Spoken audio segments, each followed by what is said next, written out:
Hey guys, and welcome to another episode of Road to JuxtaP, where we take a road trip through the endless opinions and thoughts of this world. So grab your favorite drink or snack, and today's recommendation is going to be a good cocktail because it's hot outside. And buckle up because it's going to be one hell of a ride. I'm your host, Jude. I know it took long to upload this episode, and I also know that some of you have been waiting for the topic that we previously agreed on. But guess what? Life happens. Yay! March was full of doubt. It was called Doubtful March, if you will. And I still haven't resolved my doubts regarding everything. You know what it was like? I don't know if you all will get the example, but it's like deciding to tidy up your room, but ending up stuck in the middle of a deep cleaning. And you're demotivated halfway because you're overwhelmed by the mess that this deep cleaning process created. There. So, today's juxtaposition is the spectrum of doubt and certainty. Since it was Doubtful March, it's only honorable to talk about doubt in this episode. So, doubt, to me, are like seeds of weed planted in your thoughts. That's what doubt is for me. I hate it because when you doubt something and when it's planted in there, it would never go until it sprouts, and then you can take off that doubt because it's like weed, as we said. So I did my research, and what I came up with is a whole world that I didn't know existed. So the origins of doubts are basically late Latin. It's previously called dubious, or like it was pronounced dubious, to be like from the late Latin, dubious in a way, or Latin dubium. The definition is the feeling of uncertainty. So obviously the synonym of doubt is uncertainty, but in the same time, it is also defined as questioning the truth. Now, I don't think doubting is questioning the truth per se, because you can doubt something. Although maybe it is, yeah, because it's your truth. It doesn't have to be the truth. Your truth is something that you mostly believe in, and you believe that this is the ultimatum and like the facts that you have in life. So it's your truth, whether it's wrong or right, that depends. So yeah, it is the questioning of the truth.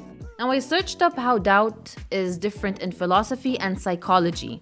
And in philosophy, to the philosophical people, it actually is a window for further thinking and further exploration of this truth. While in psychology, it is translated as or interpreted as lack of confidence or uncertainty about something or someone, including the self. There are obviously two types of doubt. There is self-doubt and there is others' doubt. Now, self-doubt is, I think, much more dangerous than others' doubt. In psychology, it is interpreted as lack of confidence because you start to question the truth of yourself, and more, as we said, the lack of confidence.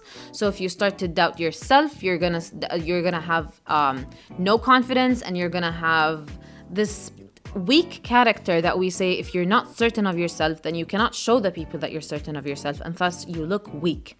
In philosophy, it is like a small window so you can furthermore explore the reasons and causes and maybe effects of a certain hypothesis or a theory that you have.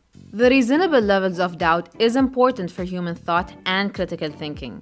Skepticism is a philosophical position which denies some epistemic conditions necessary to attain certainty of knowledge.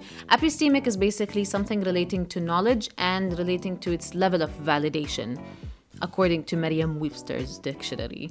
Skepticism, doubtfulness, uncertainty, it all falls under the same umbrella, let's say.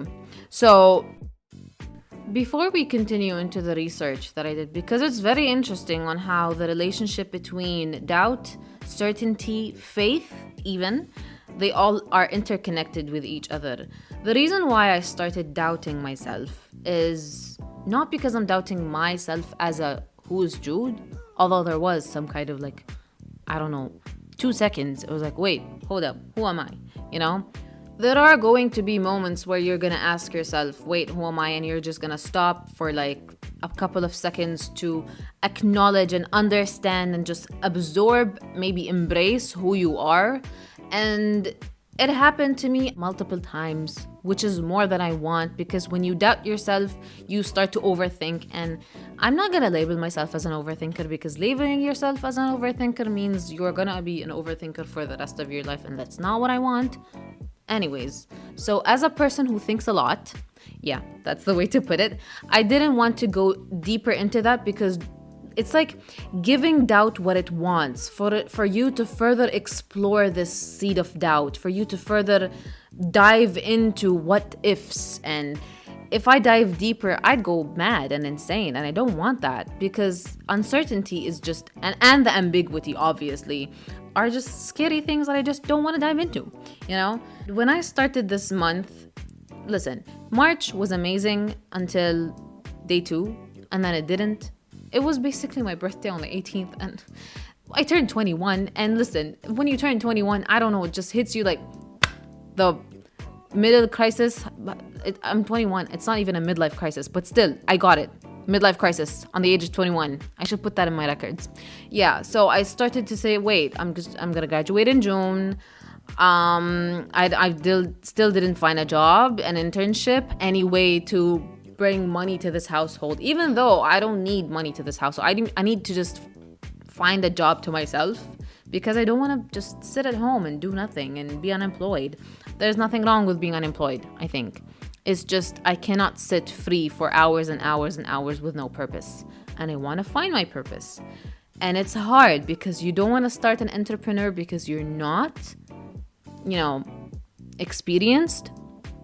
But at the same time, I want to be an entrepreneur because I want to be my own boss. It's just weird. So I started to doubt my even skills. Am I even good enough in recording, graphic designing, podcasting, whatever I do? That is, exactly. See, I'm not even certain of what I do. So going down that road was basically accidentally dipping my toe into the lake of uncertainty, and now I'm just swimming in it. Yep. So going back to my doubt and certainty research, why doubt is better than certainty is a very good question, because I thought that doubt is a bad thing at first. And then when we saw the philosophical definition of doubt, which is basically it opens up an insight and a paradigm of thoughts, I was like, wait, what does that mean? And it says that doubt allows to know there is a chance that the odds are against one. William Lyon, someone, supports certainty as a factor of success, because as we know, when a person wants to succeed, they manifest it and they believe it wholly, that they're certain that this thing is going to succeed. On the other hand, Bernard, I think that's the name, Russell, another person, favors doubt because it creates comfort and prepares for uncertainty. Now, I basically don't agree with Bernard, because I believe certainty creates comfort more than doubt. I would be more comfortable if I'm certain of my, for example, end of the month paycheck than a freelance who doesn't get a paycheck as regularly as a 9-to-5 job.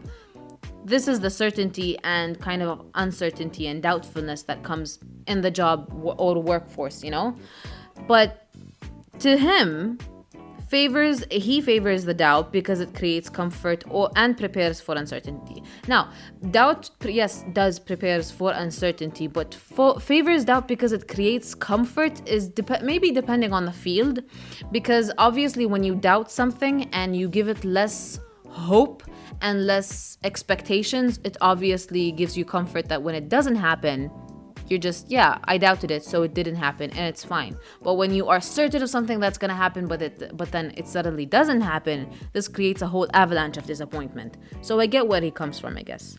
And it also depends on the situation and circumstance, so life generally depends on these things. So anyways, while certainty can make your actions more effective, you must allow enough doubt in order to see other perspectives.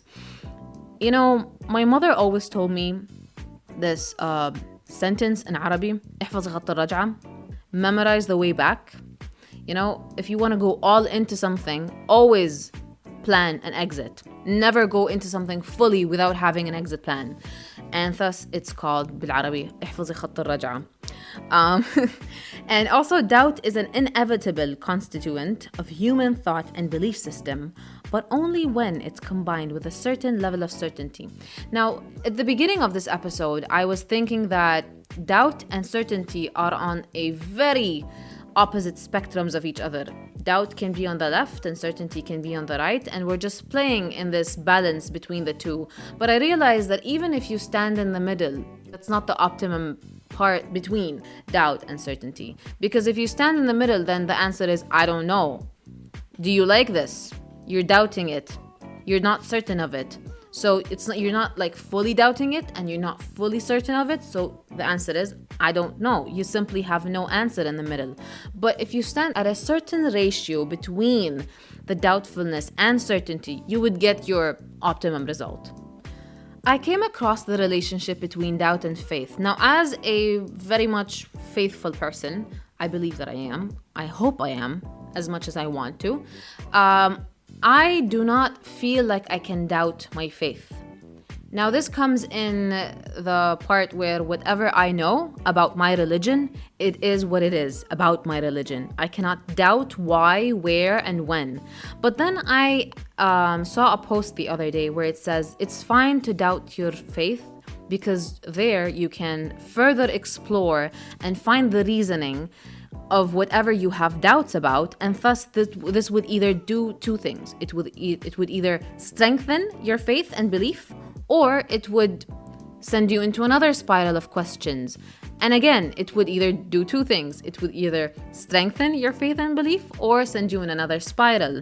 So doubt can actually be something that, just like how you tear down muscle while working out so it builds up again and it becomes stronger, it's in the same way. Doubt kind of breaks down your certainty of a thing, but when you search into it more and question it more, but then you find the answers to it and you become then fully convinced, not because someone told you this is how it is, but because you believe in it and because you know the reasons behind it. So doubt is essential to the very definition of faith. Doubt only exists in context of certainty. Doubt isn't some sinful lapse, and lapse is also known as failure, from unwavering faith. Now, I thought when you doubt your faith, then it's a sin. Because I'm a Muslim, then certain things in our religion is some things that you can't doubt. And when you doubt them, I feel like I'm a sinner. Why am I questioning this? Because this is supposed to be like something certain. I cannot even question it. Some things in our religion, yes, that's how it is. But in other things, yes, I can question. I can look into scholars. I can go back to our holy book. I can go back to our prophet's lives and events and what he did, peace be upon him.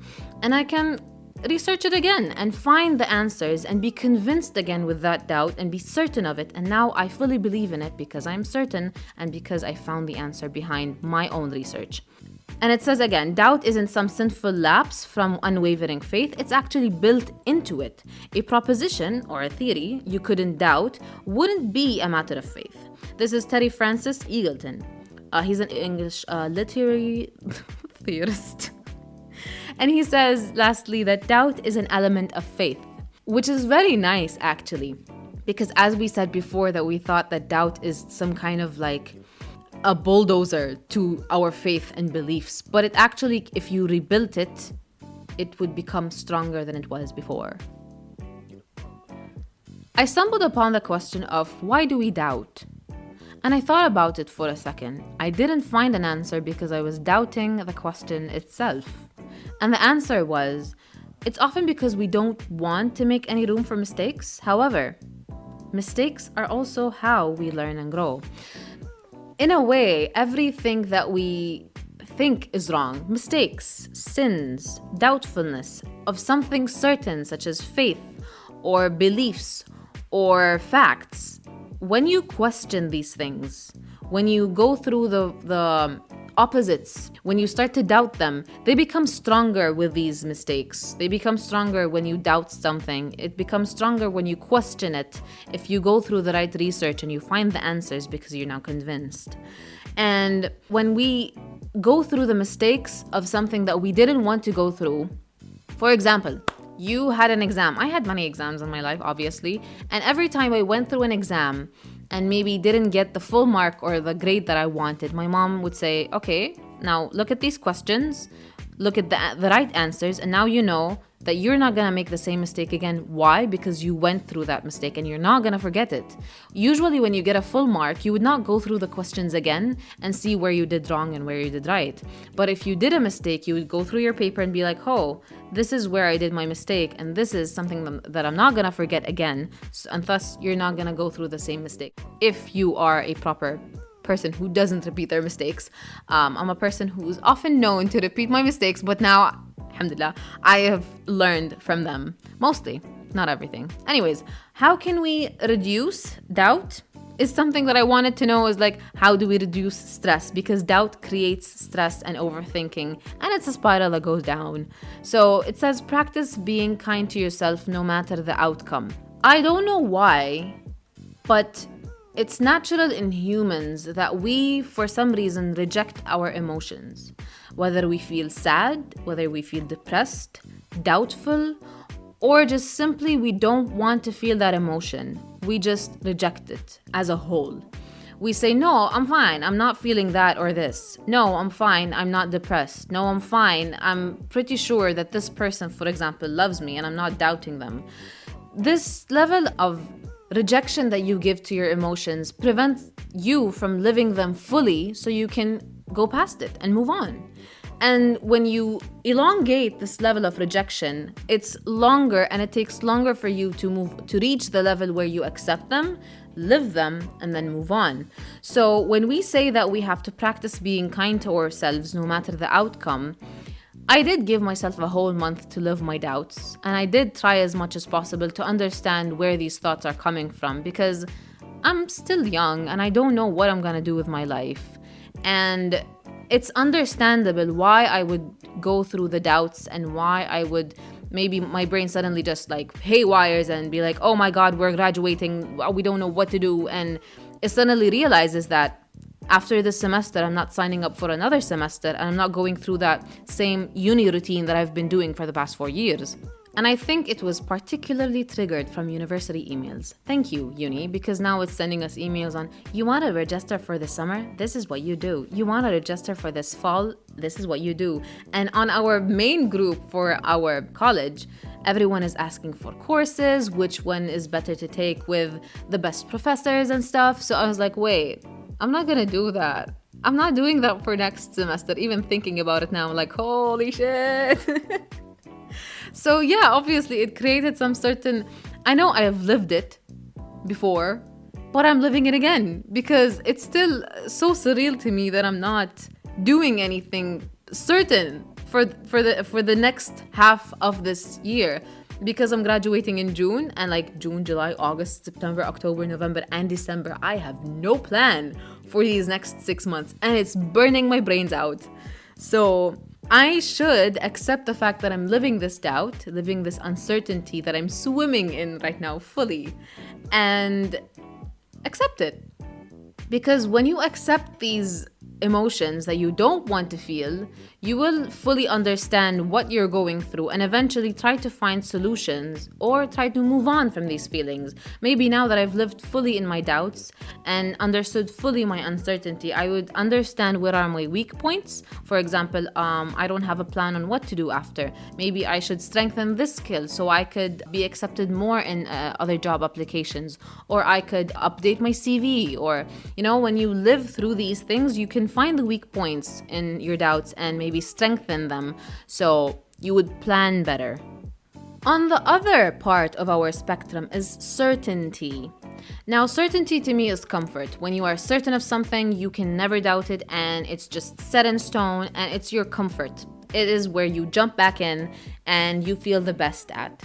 There are causes of certainty. The desire of certainty is inborn, which means it's since birth. Since birth means when you are born, it's kind of like a primitive in us that we need to look for certainty to find comfort. Example, like knowing where your foot will land is satisfying when you walk. The more ambiguity, the more the brain's amygdala lights up. We have certain parts of our brains that just fires up when we are under a threat or ambiguity or uncertainty. Now, why is certainty important in our life? It affects how much risk we are willing to take. in our life, jobs, investments, and relationships. So the higher level of certainty that we have, the less risk we are willing to take and the less risk that we can actually bear. So when you have been, for example, certain your whole life you have been living with your rich family, you have been never questioned money or never questioned that for a second that you're gonna be poor or bankrupt or anything. And when suddenly this security that you've been living in falls, your family goes bankrupt. And now what? So you have this level of uncertainty and risks that you cannot emotionally bear because you've never lived through this kind of situation. You don't know what to do. You have never took a risk where maybe money can be a problem, so you had a plan B. So now you cannot even emotionally bear it and you cannot take the risk anymore. So this level of security and level of certainty is also dangerous when you live for too much of this life without thinking of taking risks, without thinking of uncertainties. You become less tolerant of risks and uncertainties. Another question that I came across was, does knowledge require certainty? And the first type of knowledge that came to my mind was medical knowledge, because in medicine you have to be certain almost 100% of what you're prescribing to the patient or what you're analyzing the patient with, because this is a matter of life and death.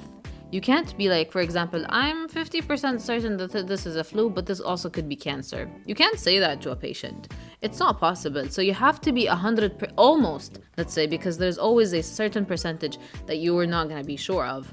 Almost 100% sure of what you're diagnosing your patient with. But the answer was basically certainty is interesting in part due to its potential connection to knowledge and skepticism. Some arguments seem to show that knowledge requires absolute certainty. And I agree. The amount of knowledge that we have requires certainty.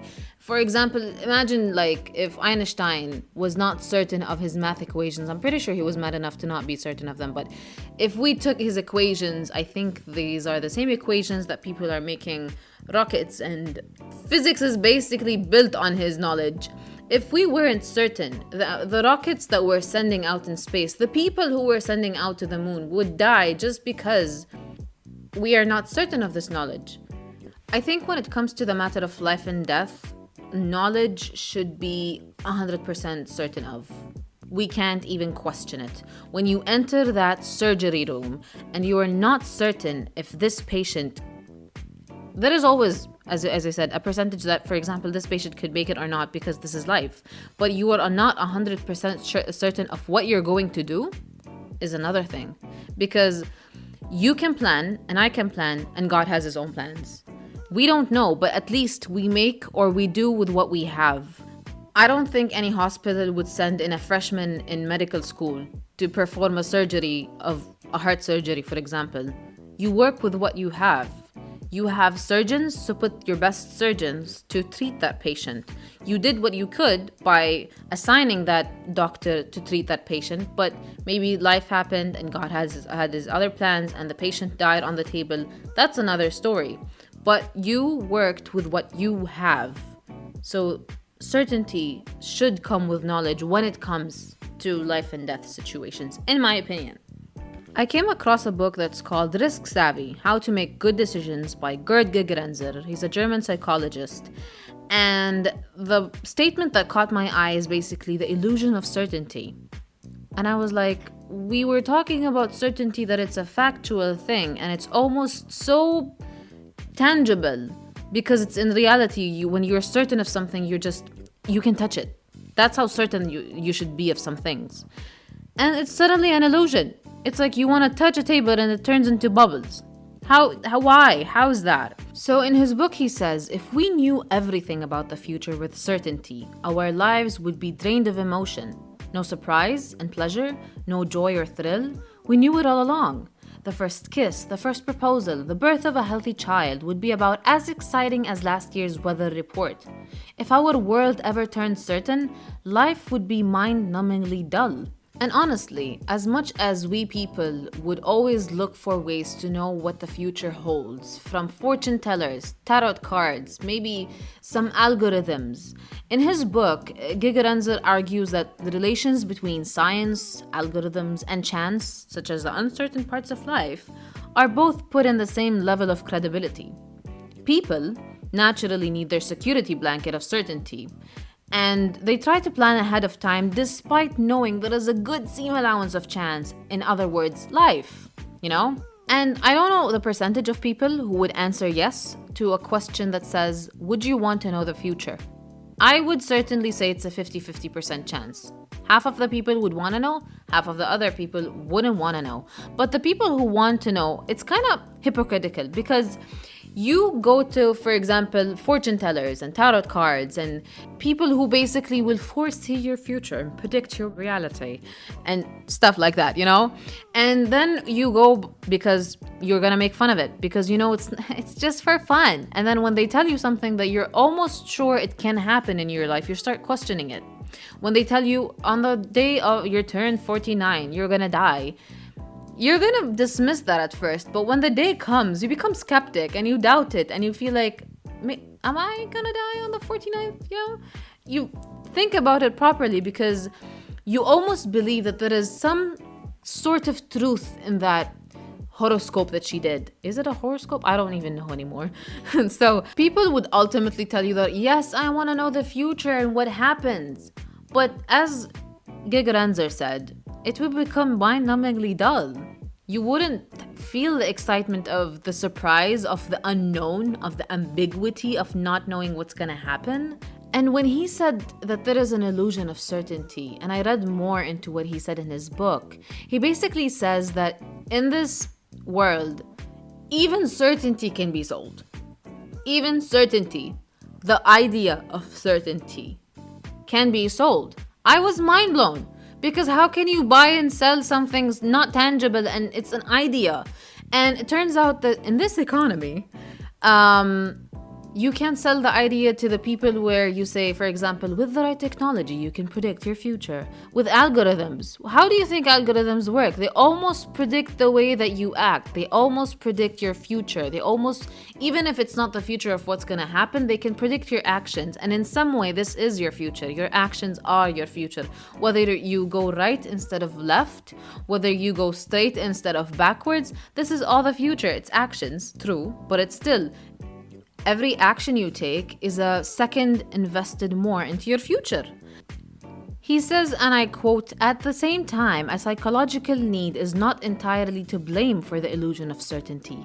Manufacturers of certainty play a crucial role in cultivating the illusion. They delude us into thinking that our future is predictable as long as the right technology is at hand." And in another quote, he says, "To be sure, illusions have their function. Small children often need security blankets to soothe their fears. Yet for the mature adult, a high need for certainty can be a dangerous thing. It prevents us from learning to face the uncertainty pervading our lives. As hard as we try, we cannot make our lives risk-free the way that we make our milk fat-free." To wrap this whole thing up, would I want to know what happens in the future since I went through doubtful March? I would say yes, if there is a chance that the men in black would just basically tell me, look into this stick and flash it off and I would forget everything. I would want to know it as long as I'm going to forget about it. Because I am a very curious person and thus I would want to know the future, but then I want to live the excitement of living that future and thus I want to forget about it. So if there is a condition that I can forget what happens after I know it, then yes. If there is no condition that I can forget what I know about future, then no, I would not want to know. Even though I'm eating myself up to know what's gonna happen. And you know, it reached to a point where I used to write letters to myself when I was 15 to my 17 and 20-year-old me in a way that this is how I'm gonna know the future. Like when I turn 20, I'm gonna see how now I know the future that my 15-year-old self didn't know. In a way, just kind of satisfied that need to know what's gonna happen. How did I deal with the doubt? I didn't. I'm still living it. But as I said before, the way that I'm dealing with it is I fully let myself live it and not deny my right to live that emotion. Because if I keep rejecting it and suppressing it, eventually it will become an avalanche and it will blow up in my face, and we don't want that. So as long as I'm giving myself the time to live my uncertainties, to live my doubts, giving myself space to live the anxiety, even though anxiety is not good, I give myself a chance to understand where these thoughts are coming from so I can know how to deal with them. Because if you don't hear your problems, you're not going to understand how to solve them. What is the right ratio of certainty and doubt? Listen, in sewing, you always leave something called a seam allowance, and it's an extra space you add around the edge of a piece so that it can be sewn together. Because no matter how certain of your design or sewing skills, uncertainty happens. So even if you have this foolproof plan, listen, look at what happened to Titanic. They called it Titanic because it's like the unsinkable ship, and look what happened. It sank. Why? Because they didn't do the right thing, in which they put enough lifeboats, they didn't put enough life jackets, and so because they were so certain that this ship would not sink, they did not take the right precautions into having a plan B of, okay, what if it sank? The doubt of what if, they didn't fully take it into consideration, and they didn't prepare for it, and thus it sank. And not all of the people that were on it survived, and there were many controversial about it because some people, rich people, survived while the poor just stayed on the ship and watched it sink. So now what? Basically, after going through this month, and it's the 30th and 1 2 3, it's supposed to be 31st. Yeah, tomorrow's gonna be the last day of March. I think the clock is gonna tick, and I'm procrastinating many things because I'm doubting right now, and I think I have to get my life back on track. But yeah, live your doubt, people. It's fine. It's not a bad emotion. You're not gonna kill your certainties and beliefs if you doubt yourself every once in a while, because it's a natural emotion. People you see on social media who are very confident in themselves are the most people who doubt themselves and what they're doing in their life. Content creators' life is hard. So yeah, live your doubts, because this is the way that you're gonna know your problems, and this is the way that you're gonna find your solutions. That is a wrap for today's episode. Thank you so much for listening to this episode of Road to JuxtaP. You can always listen to us on Google Podcasts, Pocket Casts, Apple Podcasts, Spotify, and recently on Deezer. Don't forget to follow us on Instagram, R2JXTP. That is R2JXTP_podcast. Also, please tell us, how do you deal with your doubts, and what did you think of today's episode? And I also hope that you have a wonderful day, evening, or whenever you're listening to this episode. And goodbye!